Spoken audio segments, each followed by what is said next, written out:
மக்களுக்கு நல்லது பண்றதுக்கு அரசியலுக்கு வாங்கடா, கொள்ளை அடிக்கிறது கொலை பண்றதுக்கு மாடா அரசியலுக்கு. நண்பர்களே, எப்படி இருக்கிறீங்க? விஜய் டாக்ஸ் 2.0 இது என்னுடைய புது சேனல். இந்த சேனலில் பார்த்தீங்கன்னா உள்ளூரில் இருந்து உலகம் பூரா நடக்கிற விஷயங்களை உங்கள் கையில் கொண்டாந்து சேர்க்கறதுக்கான உன்னதமான சேனலை தான் டிசைன் பண்ணியிருக்கேன். இந்த சேனலை சப்ஸ்கிரைப் பண்ணிவிட்டு பெல் பட்டனை ப்ரெஸ் பண்ணி வச்சுங்க. நான் போடுற வீடியோஸ் டெய்லி உங்களுக்கு வந்து சேரும். டெய்லி ஒரு வீடியோ 6 மணிக்கு போடுவேன். இந்த சேனலோட லிங்க்கு கீழே டிஸ்கிரிப்ஷனில் இருக்குது. தயவு செஞ்சு கிளிக் பண்ணி சப்ஸ்கிரைப் பண்ணிக்கங்க. இப்போ இந்த சேனலில் கரண்ட் இஷ்யூவாக நடக்கக்கூடிய ஈரான் இஸ்ரேலை பற்றி போயிட்டுருக்கு. ரொம்ப சிம்பிளாக உங்களுக்கு புரிகிற மாதிரி கொடுத்துக்கிட்டு இருக்கேன்.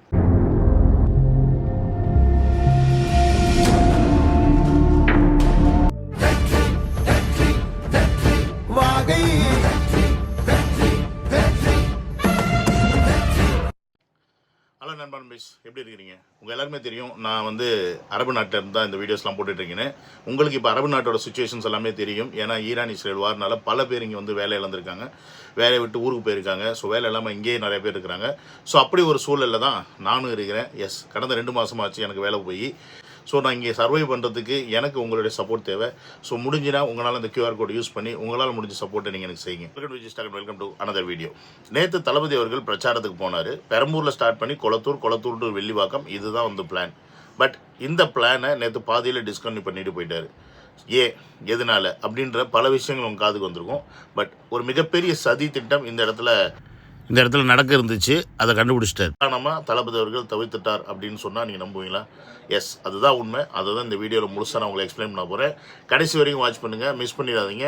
வித் ப்ரூஃபோடு தான் நான் வந்து எல்லாத்தையும் சொல்லுவேன். உங்கள் எல்லாருக்குமே தெரியும், தளபதியோட பிரச்சாரம் பார்த்தீங்கன்னா 27ஆம் தேதியே ஸ்டார்ட் பண்ண வேண்டியது. அன்னைக்கு வந்து அப்ரூவல் கிடைக்கல. ஏன்னு கேட்டிங்கன்னா அந்த இடத்துல வந்து குளியர் நோண்டி போட்டிருந்தாங்க பெரம்பூரில் அவருடைய ஸ்பாட்டில் அப்படின்னு சொல்லிட்டு அந்த இடத்துல நிற்கிறதுக்கு 3000 பேர்லேருந்து 5000 பேர் வரைக்கும் நிற்க முடியாது அப்படின்றனால போலீஸ் வந்து மறுத்துட்டாங்க. அப்ரூவல் கிடைக்கல அப்படின்ற ஒரு இஷ்யூ உங்களுக்கு எல்லாமே தெரிஞ்சு. அதற்கப்புறமா வந்து அடுத்த நாள் தலைமைச் செயலகம் போனார், கம்ப்ளைண்ட் கொடுத்தாரு. அதுக்கப்புறம் வந்து சண்டே வந்து பார்த்தீங்கன்னா 234 கேண்டிடேட்ஸ் வந்து தாஜில் வந்து அனௌன்ஸ் பண்ணார். ஸோ இன்றைக்கி வந்து பார்த்தீங்கன்னா ஆக்சுவல் ஷெடியூல் வந்து பெரம்பூரில் போயிட்டு தன்னுடைய நாமினேஷனை ஃபைல் பண்ணிவிட்டு அதுக்கப்புறமா பிரச்சாரத்தை ஸ்டார்ட் பண்ணிவிட்டு போகிறது தான் இன்றைக்கி தளபதியோட பிளான். ஸோ அது பிரகாரம் இன்றைக்கி எல்லாமே கரெக்டாக நடந்துச்சான்னு கேட்டிங்கன்னா, காலையில் தளபதி வீட்டிலேருந்து கிளம்பும் போது எந்த பிரச்சனையுமே கிடையாது. அங்கேருந்து அப்படியே நேராக எங்கே போகிறாரு, டைரெக்டாக நாமினேஷன் ஃபைல் பண்ண போகிறாரு. அந்த இடத்துலையும் பார்த்தீங்கன்னா எந்த பிரச்சனையும் கிடையாது. ஆனால் கொஞ்சம் கூட்டம் அங்கே அதிகமாகவே இருந்துச்சு. ஸோ அந்த இடத்துல போகிறாரு, நாமினேஷன் ஃபைல் பண்ணுறாரு. ஃபைல் பண்ணி முடிச்சுட்டு அங்கேருந்து பக்கத்தில் 2 கிலோமீட்டர் தான் பெரம்பூரில் அவருடைய ஸ்பாட். அந்த ஸ்பாட்டுக்கு அவர் போகிறார். ஸோ அந்த ஸ்பாட்டுக்கு போகும்போது கொஞ்சம் கூட்டம் இருந்தாலும் பக்கத்தில் அப்படின்னும் போது அங்கே அருமையான பாதுகாப்பு வந்து போலீஸ் கொடுத்துருந்தாங்க அப்படின்னு சொல்லணும். அருமையானு சொல்கிறத விட அவசியமான பாதுகாப்பு அங்கே கொடுத்துருந்தாங்க அப்படின்றத நம்ம ஒத்துக்கணும். ஸோ இங்கே பெரம்பூருக்கு போனார். பெரம்பூரில் வந்து தளபதி அவர்கள் பேசுகிறாரு. பேசி முடிச்சுட்டு அங்கேருந்து கிளம்புறாரு. ஸோ பெரம்பூர் வரைக்கும் நீங்கள் வந்து வீடியோ ஃபுட்டேஜ்லாம் எடுத்து பார்த்தீங்க அப்படின்னா ரொம்ப பாதுகாப்பாக விஜய் அவர்களை கூப்பிட்டு போயிருப்பாங்க. ரொம்ப பாதுகாப்பாக அவரை வந்து பிளேஸ் பண்ணி அந்த இடத்துல நின்று பேச வச்சுருப்பாங்க. அவர் பக்கத்தில் மக்கள் நெருங்க விடாத அளவுக்கு அழகான ஒரு 2 கட்ட பாதுகாப்பெல்லாம் போட்டு மக்களை வந்து நிற்க வச்சுருப்பாங்க. ஸோ இந்த வீடியோ பார்த்தீங்க அப்படின்னா தெரியும் எந்த அளவுக்கு அவருக்கான பாதுகாப்பை அங்கே நிர்ணயம் பண்ணியிருந்தாங்க. அங்கே ஸ்பீக்கர் செட்டப்லேருந்து எந்த ஒரு இஷ்யூஸுமே கிடையாது. பெரம்பூரில் பக்காவாக அவருக்கு வந்து எல்லாமே சரியாக இருந்தது அப்படின்னு சொல்லணும். ஸோ பெரம்பூரில் இந்த அளவுக்கு பர்ஃபெக்டாக இருந்த இந்த எல்லாமே அப்படியே அடுத்து கொளத்தூருக்கு போகும்போது மாறுது, சீனே மாறுது.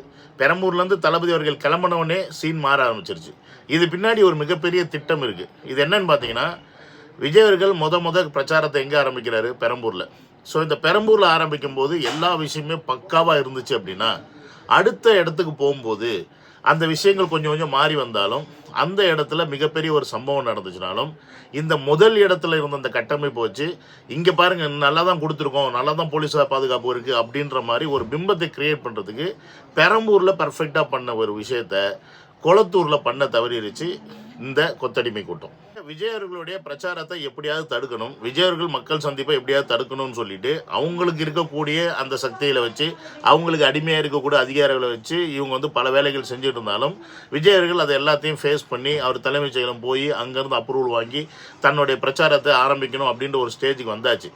அப்போ ஸ்டேஜுக்கு வந்ததுக்கப்புறமா பெரம்பூரில் இந்த கூட்டத்தை பார்த்த இந்த கொத்தடிமை கூட்டம் அவங்களுக்கு உண்மையாலுமே வேர்க்க ஆரம்பிச்சிருச்சு. இவர் அடுத்து கொளத்தூர் போகிறாரு, கொளத்தூர்லேருந்து வெள்ளிவாக்கம் போகிறாரு. ஸோ இந்த பிரச்சாரம் போகும்போது இந்த கூட்டம் இந்த அளவுக்கு அலைவாயுது. அப்போ இதில் ஏதாவது ஒரு விஷயத்தை நம்ம வந்து திரும்பியும் கரூர் மாதிரி பண்ணணும், அப்படின்ற ஒரு விஷயத்த இங்கே அவங்க வந்து முடிவு பண்ணிட்டாங்க. நீங்கள் இந்த ஃபுட்டேஜ் பார்த்தீங்கன்னா தெரியும் எந்த அளவுக்கு அவர் பெரம்பூர்ல இருந்து கிளம்பி வந்ததுக்கு அப்புறமா அந்த ரோடு ஃபுல்லாக டிராஃபிக் இருந்துச்சு அப்படின்றது பார்த்துருப்பீங்க. வண்டி எப்படி மெதுவாக ஊறி வந்தது பார்த்துருப்பீங்க. கொளத்தூரில் நுழையும் போது அந்த இடத்துல இருந்த அந்த கூட்டத்தை பார்த்தீங்கன்னு வச்சிங்களேன், சத்தியமாக அதை பார்க்கும்போது ஒரு கரூர் இன்சிடென்ட்டில் எப்படி கூட்டம் இருந்துச்சோ அதே மாதிரி ஒரு கூட்டம் தான் அந்த இடத்துல இருந்துச்சு. ஸோ வண்டிக்கில் உட்காந்து பார்த்துட்டு வர்ற தளபதிக்கு ஓரளவுக்கு பார்க்கும்போது பயங்கர கூட்டமாக இருக்கிறது தெரிஞ்சாலும் வண்டி மேலே ஏறி நின்னதுக்கப்புறமா அவருடைய அந்த பார்வையும் அந்த ப்ரெசன்ஸும் அவருக்கு கண்ணு முன்னாடி கண்டிப்பாக கரூர் சம்பவம் தான் ஞாபகத்தில் கொண்டு வந்திருக்கும். ஏன்னா இவ்வளோ கூட்டமாக இருக்குது, பக்கத்தில் எங்கேயுமே காவல்துறை இருக்காது, வண்டி பக்கத்தில் பார்த்தீங்கன்னா பெருசாக காவல்துறை இருக்காது. பெரம்பூரில் வரைக்கும் நல்ல பாதுகாப்பு கொடுத்த அந்த காவல்துறை கொளத்தூருக்கு வரும்போது அந்த காவல்துறையை காணாமல் போயிருப்பாங்க. வெறும் வண்டியும் மக்கள் மட்டும்தான் இருப்பாங்க. அந்த காவல்துறையெல்லாம் எங்கே போனாங்கன்னே தெரியல. இதை வந்து ரொம்ப சீக்கிரமாகவே புரிஞ்சுக்கிட்ட தமிழக வெற்றிக்கழகம் என்ன பண்ணுச்சுன்னா, இம்மீடியட்டாக சிடிஆர் நிர்மல் அவர்கள் ட்வீட் ஒன்று போடுறாரு. எங்களுக்கு இந்த இடத்துல காவல்துறை பாதுகாப்பு மிக மிக மிக குறைவாக இருக்குது. இங்கே எங்களுக்கு ஸ்பீக்கர் செட் பண்ணுறதுக்கு அலோவ் பண்ண மாட்டேங்கிறாங்க. நாங்கள் மட்டும் ஏன் தேர்தல் பிரச்சாரத்துக்கு டிஃப்ரெண்ட்டாக ட்ரீட் பண்ண போடுறோம்? மற்ற எல்லா கட்சிகளுக்கும் எல்லாமே வந்து ஒழுங்காக கொடுக்குற இந்த அரசாங்கம், இந்த தேர்தல் ஆணையம், எங்களுடைய கட்சிகளுக்கு மட்டும் இந்த மாதிரி பிரச்சனைகள் நடக்குது, இதை தேர்தல் ஆணையம் நீங்கள் கேட்க மாட்டீங்களா அப்படின்ற மாதிரி ஒரு ட்வீட்டை ஒன்று ஃபஸ்ட்டே போடுறாரு. எங்கே கொளத்தூரில் போய் ரீச் ஆகிறதுக்கு முன்னாடியே இங்கே போட்டுடுறாரு சிடிஆர் அவர்கள். இப்போ வந்து விஜய் தான் எல்லாத்துக்கும் காரணம் சொல்லி எதிர்கட்சி ஆளுங்க சொல்கிறாங்க. ஆனால் கிடையவே கிடையாது. மக்கள் சாவறதுக்கு வழிகாட்டியே டிஎம்கே ஆட்சி தான். புரிஞ்சிச்சிங்களா? இப்போ தேவையில்லாத பஸ்ஸுங்க, எம்டி பஸ் எல்லாம் விட்டுட்டே இருக்காங்க, குப்பை வண்டிங்களை விட்டுட்டு இருக்காங்க. தேவையில்லாத அவனுங்க பண்ண வேண்டிய காண்டெல்லாம் இந்த பஸ் மூலியமாக எங்களுக்கு காமிச்சு விட்றாங்க. புரிஞ்சிச்சிங்களா? இங்கே வந்து வயசு ஃப்ரீ பஸ் விடுறா அப்படின்ட்டு எல்லாமே டீலக்ஸ் மட்டும் தான், எதுவுமே வந்து ஃப்ரீ பஸ்ஸே இல்லை. பஸ்ஸே கிடையாது, மத்தியானத்தில் பஸ்ஸே கிடையாது. நாங்கள் உள்ளே இருக்கோம், கஷ்டப்படுறோம். அவர் ஆஃபீஸுக்கு வந்தாருன்னா 4 மணிக்கு வர்றாருன்னா 11 மணிக்கே பஸ் எல்லாம் நிப்பாட்டுவாங்க. ஆனால் இன்னைக்கு ஓடி பஸ்ஸுங்களை விட்டுட்டு இருக்காங்க. என்ன காரணம்? அந்த பஸ்ஸில் வந்து எல்லாம் அடிபட்டு சத்தா அந்த சாவு விஜய்க்கு தான் காரணத்தை காட்டுறதுக்காக இதை இவங்க யூஸ் பண்ணிட்டு இருக்காங்க. இப்போ நீங்கள் இந்த அம்மா பேசின வீடியோ பார்த்துருப்பீங்க. இந்த அம்மா ஒரு விஷயத்த ரொம்ப கிளியராக சொல்கிறாங்க. அவங்களே வந்து ஹைலைட் பண்ணி தான் சொல்கிறாங்க, கரூரில் நடத்துகிற மாதிரி இங்கேயும் ஏதோ ஒன்று பண்ணுறதுக்கு திட்டமிடுறீங்க அப்படின்னு. அதனால தான் பஸ்ஸை வந்து எதுவும் எம்டி பஸ்ஸை உள்ளே விட்டுருக்காங்க. அதுக்கப்புறம் பார்த்தீங்கன்னா குப்பை அள்ளுற வண்டி அந்த டயத்தில் உள்ளே விட்டுருக்காங்க. அது மட்டும் இல்லாமல் இந்த ரோடு முதலமைச்சர் வர்றாருன்னா 11 மணிக்கு பிளாக் பண்ணால் சாயந்தரம் தான் திறப்பாங்க அப்படின்ற ஒரு விஷயத்த அந்த அம்மா பதிவு பண்ணுறாங்க. அப்படி இருக்கும்போது இன்றைக்கி பிரச்சாரம் அப்படின்னும் போது விஜயர்களுடைய கூட்டம் எந்த அளவுக்கு பெரம்பூரில் இருக்குன்றத இந்த கொளத்தூரில் இருக்க போலீஸ்காரங்க பார்த்துருக்க மாட்டாங்களா? அப்படி இருக்கும்போது ஏன் அவருக்கு சரியான பாதுகாப்பு இங்கே கொடுக்கல? இங்கே பிரச்சனை அவருக்கு பாதுகாப்பு கொடுக்கறது மேட்ரு கிடையாது. இங்கே அவருக்கு பாதுகாப்பு கொடுக்காம இந்த மக்கள் வெள்ளம் ஏதாவது ஆகணும், அது மூலிமா திருப்பி ஏதாவது ஒரு விஷயத்தை கிரியேட் பண்ணணும் அப்படின்றதான் இவங்களுடைய ஐடியாலஜி. நீங்கள் நல்லா நோட் பண்ணி பாருங்கள், கரூர்லேயும் இதே இன்சிடென்ட் தான் நடந்துச்சு. அவ்வளோ கூட்டத்துக்கு நடுவில் அவங்க ஆம்புலன்ஸை கண்டினியூஸாக விட்டுக்கிட்டே இருந்தாங்க. அந்த ஆம்புலன்ஸ் வந்தனால மக்கள் அங்கிட்டு இங்கிட்டு நகரும் போது அவங்களால போக முடியாமல் திணறி போய் அதுக்கப்புறமா அந்த பள்ளத்தில் விழுந்து நிறைய பேர் இறந்தாங்கன்னு நான் சொல்கிறேன். ஆனால் உண்மையாலுமே அந்த பள்ளத்தில் விழுந்தவங்களை என்னெல்லாம் பண்ணாங்க, எப்படிலாம் பண்ணாங்க அப்படின்றது உங்களுக்கு தெரியும். அதை நம்ம திருப்பி இங்கே சொல்ல முடியாது. ஓகேங்களா? ஸோ அதனால் அந்த இடத்துல ஒரு மிகப்பெரிய விஷயத்தை நைட்டுன்றனால ரொம்ப சாதகமாக அந்த விஷயத்தை அங்கே சூப்பராக செஞ்சு முடித்தாங்க. பட் இது உச்சி வெயில் மத்தியானம் 2 மணிக்கு முடிச்சுட்டு 4-4:30 மணிக்கு இங்கிட்டு போகிறாரு. கொளத்தூருக்கு ஆல்மோஸ்ட் வரும்போது 4:30 மணி 5 மணி ஆயிடுச்சு அப்படின்னும் போது அவர் கொளத்தூரில் அந்த சிச்சுவேஷனை பார்த்துட்டு அவருக்கு ஒரு விஷயம் நல்லா ஃபீல் ஆயிடுச்சு. கொளத்தூர்லேயே இப்போ எந்த சிச்சுவேஷன்னா வில்லிவாக்கத்தில் என்ன சிச்சுவேஷன் இருக்கும் அப்படின்றது ஆட்டோமேட்டிக்காக அவருக்கு புரிய ஆரம்பிச்சிருச்சு. Something is happening, going to happen அப்படின்றதும் தளபதி அவருக்கு ரொம்ப கிளியராக புரிய ஆரம்பிச்சிருச்சு. நேற்று சிடிஆர் அவர்கள் பார்த்தீங்கன்னா எலெக்ஷன் கமிஷன் டெல்லியில் இருக்கிற அந்த ஆஃபீஸுக்கு ஒரு லெட்டர் எழுதியிருக்காரு. அந்த லெட்டரில் வந்து இந்த மாதிரி எங்களை வந்து ட்ரீட் பண்ணுறாங்க அப்படின்றது மட்டும் இல்லாமல் சரியான பாதுகாப்பு கொடுக்கறதில்ல. இதனால யாருக்கு பிரச்சனைன்னு பார்த்தீங்கன்னா இங்கே இருக்க மக்களுக்கு பிரச்சனைன்னு சொல்லிட்டு இந்த கோர்ட்டு பார்த்தீங்கன்னா தெரியும். அந்த மக்களுக்கு பிரச்சனைன்ற அந்த விஷயத்தை ஹைலைட் பண்ணி தான் வந்து அவங்க வந்து எலெக்ஷன் கமிஷன்ட்ட இன்ஃபார்ம் பண்ணுறாங்க. ஸோ இங்கே நீங்கள் நல்லா நோட் பண்ணி பாருங்கள், கொளத்தூரில் 5 மணிக்கு முடிக்கிறான்னு வச்சுங்க, அங்கேருந்து அவர் வில்லிவாக்கம் போகிறதுனா சும்மா போகிறதுனா 1/2 hour கூட ஆகாது. ஆனால் இதே இந்த கூட்டத்தில் அப்படியே ட்ராவல் பண்ணி போகிறாருன்னா ஏறிட்டிரும். 6-6:30 மணிக்கு மேலே ஆயிடுச்சு அப்படின்னா சத்தியமாக சொல்கிறேன், அந்த இடத்துல ஏதாவது நடந்துச்சு அப்படின்னா யாருனாலையும் கெஸ் பண்ண முடியாது. ஏன்னா அந்த அளவுக்கான கூட்டம் தளபதியை சுற்றி தான் இருக்குது. ஆக்சுவலி போகிறவங்க எல்லாருமே தளபதி மேலே அன்பு கொண்டு தான் போகிறாங்க. தளபதியோட பாதுகாப்பாக இருக்கணும், தளபதிக்கு பாதுகாப்பு இருக்கணுன்ற மாதிரி தான் இவங்க போகிறாங்க. அதில் மாற்றுக்கிறது கிடையாது. ஆனால் இவங்களுடைய பாதுகாப்பை யார் உறுதிப்படுத்தணும்?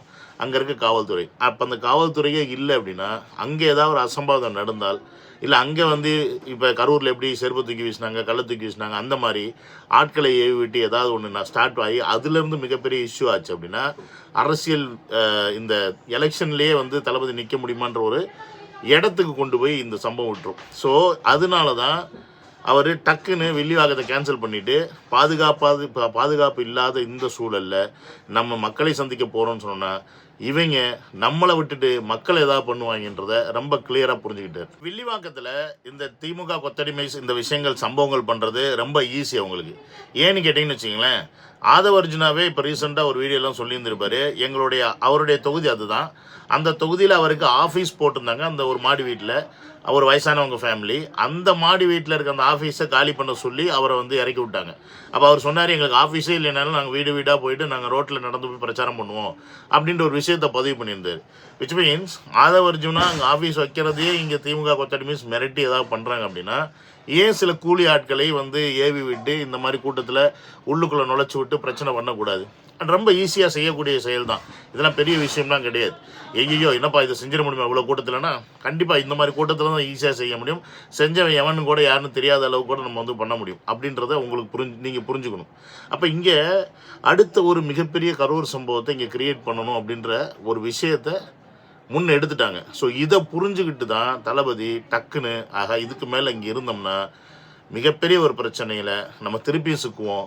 ப்ளஸ் சிக்கிறது மட்டும் இல்லாமல் நம்மளால் திருப்பி மிகப்பெரிய எந்த அளவுக்கு வந்து உயிரை வந்து இவங்க எடுப்பாங்க அப்படின்ற அந்த கன்ஃபியூஷன்லேயே அவர் கிளம்பிட்டார். ஏன்னா இவங்க இந்த ஆட்சி அதிகாரத்தில் உட்கார்றதுக்கு இந்த மக்களை பலிகடா ஆக்கிறதுல துளி கூட அவங்க வந்து யோசிக்க மாட்டாங்க. ஈஸியாக கொண்டு போட்டு போயிடுறாங்க அப்படின்றத புரிஞ்சுக்கிட்டார். ஸோ இனியோ இந்த தேர்தல் பிரச்சாரம் முழுமை அடைஞ்சான்னு கேட்டிங்கன்னா முழுமை அடையில. வெள்ளிவாக்கத்தில் கட் ஆயிருச்சு. இனி அடுத்தடுத்து என்ன மாதிரியான திட்டங்கள் வச்சுருக்காங்க, இனி போராட்டங்கள்லாம் இப்படி இருக்கிறதுக்கான வாய்ப்புகள் இருக்குது.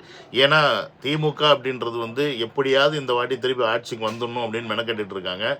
அவங்களுடைய இத்தனை கூட்டணி வச்சாலும் அவங்க வந்து பலம் இழந்து ஒரு பொருந்தா கூட்டணியாக திமுக இன்னைக்கு இருக்கிறனால எப்படியாவது மெஜாரிட்டியாக அவங்க நிற்கக்கூடியதை திமுகவே நிற்கக்கூடிய தொகுதியில் மேக்சிமம் ஒரு 90லேருந்து 100 சீட்டாவது ஜெயிச்சிடணும் அப்படின்ற ஒரு மிகப்பெரிய ஒரு வேட்கையோடு இருக்கிறாங்க. அவங்க 200 வெல்லுவோன்னு சொன்ன ஸ்டாலின் தான், பட் இன்னைக்கு 100 50ன்ற அந்த ரேஞ்சுக்கு வந்துட்டாங்க அவங்க. அப்போ இங்கே எப்படியாவது ஜெயிச்சே ஆகணும், இல்லைன்னா நம்ம ஆட்சி அதிகாரம் மட்டும் இல்லை நம்ம சேர்த்து வச்ச சொத்துலேருந்து எல்லாத்துக்கும் பங்கம் வந்துடும் அப்படின்ற ஒரு விஷயத்தை இன்றைக்கி இந்த திமுகவில் இருக்கக்கூடிய நபர்கள் எல்லாரும் புரிஞ்சுக்கிட்டனால விஜயர்கள் எங்கே போனாலும் இந்த அழுத்தங்கள் இருக்கும். இதை கொடுக்க தான் செய்வாங்க. நான் அதுக்கு தான் அன்றைக்கே சொன்னேன், நீங்கள் பெருசாக பிரச்சாரத்துக்கு போகலைனாலும் பரவாயில்ல, உங்களுடைய விஷயத்தை மக்கள்கிட்ட கொண்டு போய் சேர்க்கறதுக்கு வீடியோ மூலியமாக நீங்கள் பேசுங்க. நீங்கள் பிரச்சாரத்துக்கு போனாலும் உங்களால் வந்து பெரிய லெவலில் பேச முடியாது, பேச விட மாட்டாங்க. ரொம்ப கம்மியான டைம் தான் கொடுக்குறாங்க. அதற்கு பதிலாக நீங்கள் ஒரு 15 நிமிஷம் 20 நிமிஷம் 30 நிமிஷம் வீடியோவை அழகாக கேள்விகள் கேட்டு பிரச்சனைகளை சொல்லி நீங்கள் நம்மளோட மேனிஃபெஸ்டோ என்ன, அது எப்படி நான் வந்து செயல்படுத்துவேன் அப்படின்ற விளக்கோரையோட விஜயர்கள் வந்து ஒரு வீடியோ கான்ஃபரன்சிங் மாதிரி போட்டார்னாவே போதும். கண்டினியூஸாக அடுத்தடுத்து வீடியோ கான்ஃபரன்ஸ் போட்டுக்கிட்டே இருந்தார்னா சூப்பர். மக்கள்கிட்ட போய் திட்டங்கள் சேரும். எல்லா வேட்பாளர்களும் அறிமுகப்படுத்தாச்சு. அவங்களும் மேனிஃபெஸ்டோட மக்களை போய் சந்திக்க முடியும். பட் நம்ம பிரச்சாரம் போகிறோம் அப்படின்னா தளபதி அவர்களுடைய மேனிஃபெஸ்டோ என்ன, அது மக்கள்கிட்ட போய் சேருமான்னு கேட்டிங்கன்னா சேராது. அப்போ அதெல்லாம் சேர்க்கணும் அப்படின்னா தளபதி அவர்கள் தான் அதை பேசி ஆகணும். ஸோ இவ்வளோ விஷயங்கள் இருக்குது. தமிழக வெற்றி கழகம் இந்த மாதிரி ஒரு விஷயத்தை நீங்கள் முன்னெடுத்து தளபதியை எப்படியாவது அந்த மோடுக்கு கொண்டு வாங்க அப்படின்றத நான் இந்த வீடியோ மூலிமா கேட்டுக்கிறேன். ஏன்னா நமக்கு வந்து தளபதி உயிர் ரொம்ப முக்கியம். அதே மாதிரி தளபதியை வந்து பார்க்க வர மக்களோட உயிரும் ரொம்ப முக்கியம். இது ரெண்டுத்துக்கும் எதுவுமே ஆகக்கூடாது அப்படின்னா முடிஞ்ச அளவுக்கு சேஃப் ஜேர்னிக்கான சான்ஸ் இருக்கும்போது அங்கே மட்டும் சேஃப் ஜேர்னி பண்ணிவிட்டு மற்ற இடங்களில் ஜேர்னி பண்ணாமல் வீடியோ கான்ஃபரன்சிங் மூலிமா ஆன்லைன் மூலியமாகவே அவர் வந்து எனக்கு தெரிஞ்சு பிரச்சாரம் பண்ணுறது இந்த தேர்தலுக்கு உகந்தது நான் நம்புகிறேன். ஏன்னா மக்கள் எல்லாம் புரிஞ்சுக்கிட்டாங்க அவர் வந்தால் என்ன மாதிரியான சிக்கல் இருக்குது அப்படின்றத. ஸோ இதை தமிழக வெற்றிகளும் புரிஞ்சுக்கிட்டு ஒரு அடுத்த கட்ட லெவலுக்கான பிரச்சார அணுகுமுறையை முன்னெடுக்கணும் அப்படின்றத நான் கேட்டுக்கிறேன். ஏன்னா டைம் இல்லை நம்மக்கிட்ட. ஸோ இது உங்களுக்கு புரிஞ்சிருச்சு, உங்களுக்கும் இதே மாதிரி நான் சொல்கிற இந்த விஷயங்கள் சரின்னு பட்டுச்சுன்னா முடிஞ்ச அளவுக்கு தலைமைக்கு கொண்டு போய் சேர்ற மாதிரி பாருங்கள், வீடியோவை ஷேர் பண்ணி விடுங்க. அட்லீஸ்ட் இந்த கிளிப்பிங்காவது கட் பண்ணி கொண்டு போய் சேருங்க அப்படின்றத உங்ககிட்ட நான் கேட்டுக்கிறேன். See you on another video. Love you all. Take care. Bye bye.